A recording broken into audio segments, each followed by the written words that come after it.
For all your web hosting needs, check out BlueHost, where you could get plans for as low as $3.95 per month. Sign up today and get a free domain plus a 30-day money-back guarantee. For more information, check out the affiliate link in the description area below. Hey, welcome to another episode of GeekOutdoors.com. Okay, the Overwatch League, ESports, full season of esports gaming.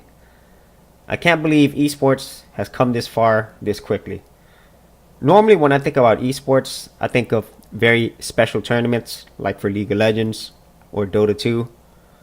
But those are still not the same as regular full season sports. But now with Overwatch League, this is the first time that I know of that this is finally going into the same type of level, schedule, and to a much bigger part of the whole esports thing into more of a mainstream thing. Much further along than I thought.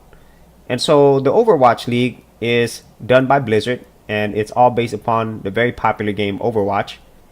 And in this case, there's going to be 12 teams competing from the United States, South Korean teams, China team, and I think there's also the UK in there as well. And the Overwatch League Championship is $3.5 million, but there's also going to be a pool of an insane amount of money as well. And so let me go through some of this stuff because I'm actually blown away by how far this has come. And I am not a modern gamer per se, I'm more of a retro gamer. But looking at this, if I didn't know anything about esports gaming, and I'm looking at this, look at this. Week 1, 2, 3, 4, 5. It started in January 10th of 2018. This looks just like normal sports. Football, mostly basketball. This is what I'm thinking about when I see this sports schedule. And right now we're currently in week 3.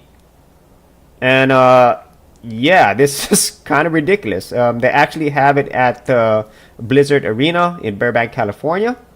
And it's going to go all the way to week 5. So that would be in February.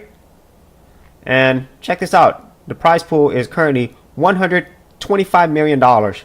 So not knowing much about this, I don't know where the $3.5 million comes in compared to this. I mean, what did it do with this? That's an insane amount of money. And there's different stages. And so this is going to be throughout an entire season. Very similar to any other professional sports like basketball, football, baseball. They have their own season. There's playoffs, grand finals, All-Star weekend. That is, wow. Here's the current standings, I think.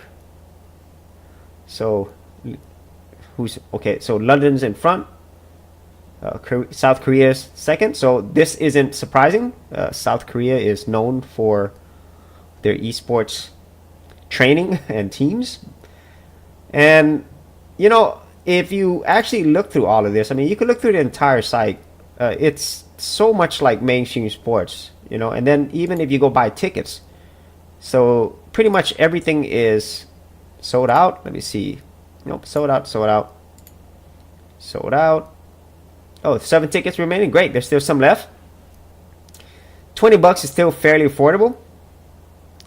But you could kind of see where this is going.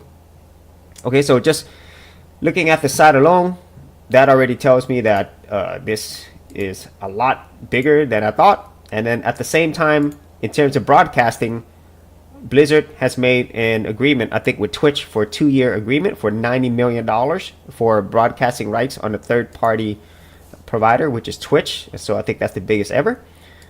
And then if you're looking around at other sites that are talking about this, and if anybody who's been keeping up with esports knows that esports has been growing pretty crazily, but here they're saying 10 million viewers have actually been watching this, and that's just numbers reported by Blizzard, and I'll talk about that a little bit later. But 10 million is not a small number, okay? But once again, it kind of depends on how you're looking at those numbers. But from everything that we're looking at here, the numbers are growing. Record deals are being done, and that's not including any of the other sponsors or other businesses that want to get in on this. And then it's on places like ESPN, obviously. So you would boy, if you would have told me this years ago, like maybe even 5 years ago, and I know esports has already started before that, but I think a lot of people would, maybe let's say a decade ago, they would probably laugh that this is actually possible, especially being on a sports network like ESPN. And if you look at older numbers, they have some trends of where esports is going, and this is in the millions. That's a significant amount of people who would boost this up even higher. And other publications like the Business Insider, they're pretty much talking about the same thing. In general, it's growing, and it's growing really, really fast. And so one company is saying there's going to be 427 million people who will watch esports by 2019. That is a number that I think is possible. But then we get into the last part of this where it depends on what numbers that you're talking about, okay?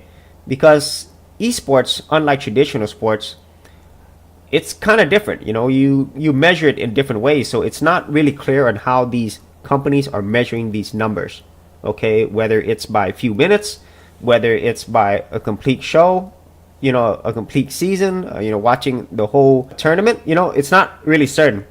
But regardless of how long they watch or what they watch it from, the reality is a lot of people around the world love video games. And since this is more of a digital type medium, and a lot of people are tuning in to actually watch live shows online, unlike other types of traditional sports, this pretty much has worldwide appeal. Okay, and a lot of these esports teams that are, coming up, they're actually owned by traditional sports companies, and this isn't just in the United States, and as I mentioned earlier about South Korea, they have whole training programs just to build up the esports teams, and even a portion of it is actually sponsored by the government. And so even if they count this as only like, well, maybe here at this website, they're talking about potentially true viewership is about 7 million, and it's dwarfed by things like the Super Bowl. If you take into account all the people around the world, all the many digital devices, all the ways you could watch and stream this, it won't be too hard to see that it won't be too long before this will eclipse everything. And I'm pretty sure it's even going to eclipse FIFA as well. And so esports definitely does have a future, and the future is obviously very bright. I mean, if it's on all these big companies, publications, it's brokering deals in the millions, and sponsorships are not going to get any lower. They're going to keep getting greater. And then when you're looking at pools of money into the hundreds of millions of dollars, as we saw here with the week 5 right here, $125 million right there. Yeah, there's a lot of money to be had here, and that's not even including like monies that they would make from tie-in with games and stuff, or maybe loot boxes or DLCs or whatever the case might be.